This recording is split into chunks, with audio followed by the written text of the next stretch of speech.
उसके साथ ही साथ हमारी जो सहायिकाएं होती हैं उनको 2250 रुपया जो मिलता था, जो 2250, उसको 3500 रुपया किया गया है। साथ ही साथ सरकार ने अन्य अनेक तरह के मानदेय भी आंगनबाड़ी की कार्यकर्ताओं को देने का काम किया है। सरकार कहती है आंगनवाड़ी कार्यकर्ताओं का मानदेय हमने बढ़ाया। कई राज्यों में आंगनवाड़ी कार्यकर्ताओं को 2 से 4 हजार रुपए दिए जाते हैं। क्या आंगनवाड़ी कार्यकर्ता सहायिका इतनी महंगाई में 4 से 5 हजार रुपए में गुजारा कर पाएंगे? आज के इस वीडियो में हम उसी अपडेट के बारे में बात करने वाले हैं। सरकार के द्वारा क्या कुछ कहा गया, आज के इस वीडियो में हम जानेंगे। आप लोग इस पूरी वीडियो को अंत तक जरूर स्वीकार किया है, लेकिन वास्तव में आजकल के युग में 4500 रुपया भी जिस तरह की वो सेवा कर रही हैं और जिस तरह से वो गांवों में जाकर के कामकाज कर रही हैं, इसके लिए उनको अधिक मानदेय मिलना चाहिए।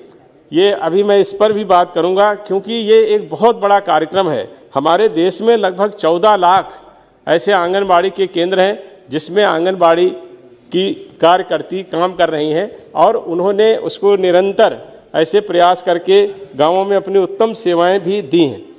हालांकि यह भी तय है कि जो ये हमारी जो योजनाएं हैं, ये बहुत ही इस तरह की योजनाएं हैं जिनका व्यापक प्रभाव पड़ता है, जिसका अभी हम लोगों ने देखा भी है। जिस तरह से हमारे प्रधानमंत्री जी ने 1000 दिन का पोषण के लिए एक कार्यक्रम चलाया, अपने देश के बच्चों को कुपोषण से मुक्त करने के लिए उन्होंने एक गर्भावस्था की जो वो होता है उस समय, और उसके साथ साथ 2 साल उन्होंने जोड़े, 730 दिन वो जोड़े, और उसके साथ साथ 270 दिन जोड़ करके 1000 दिन की जो स्कीम बनाई, उसके पीछे सीधा सीधा ये उद्देश्य था। और ये वैज्ञानिक तथ्य भी है कि गर्भ अवस्था से लेकर के 2 वर्ष तक शिशु का ठीक ढंग से अगर पालन पोषण होता है, उसकी देखभाल ठीक तरीके से हो, तो निश्चित रूप से वो बालक कुपोषित नहीं होता है। और भार उसका आयु के हिसाब से और लंबाई इस तरह से अगर बढ़ती है, तो जो पोषित बच्चा होता है वो देश के लिए तो एक स्वस्थ नागरिक के रूप में अपनी सेवाएं देता ही है, लेकिन साथ ही साथ देश की अर्थव्यवस्था पर भी उसका व्यापक प्रभाव पड़ता है। इसलिए ये जो आंगनबाड़ी की जो हमारी कार्यकर्ता हैं, इनकी भूमिका को अपने देश के लिए हम लोग समझ सकते हैं।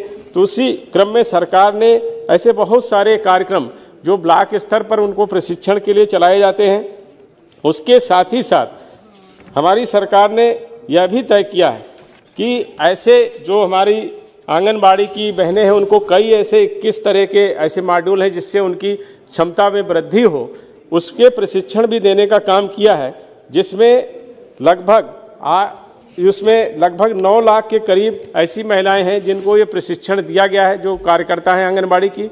और उसमें से लगभग 3 लाख के करीब इस तरह की कार्यकर्ता हैं जिनको डिजिटल प्रशिक्षण भी दिया गया है। और आजकल जिस तरह से एक एक कार्यक्रम की जानकारी और सूचनाएं सरकार के द्वारा एकत्रित की जा रही हैं, निश्चित रूप से सरकार प्रशंसा की पात्र है।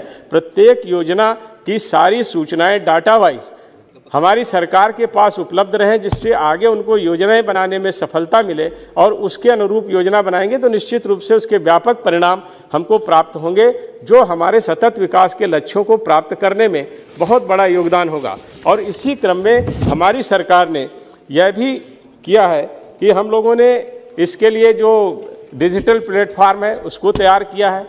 ऐसी आंगनबाड़ी की जो हमारी कार्यकर्ता साथी हैं, उनको डिजिटल फ़ोन, स्मार्टफोन भी दिए गए हैं, और उनसे ये अपेक्षा की गई है कि वो गांव में जहाँ जहाँ पर जाएंगी वहाँ पर वो डाटा एकत्रित करेंगी, बच्चों की आयु के अनुसार उसका भार, उसकी लंबाई, ऐसे महिलाओं के स्वास्थ्य के विषय में, टीकाकरण के विषय में लोगों को जाकर के जागरूक करेंगी।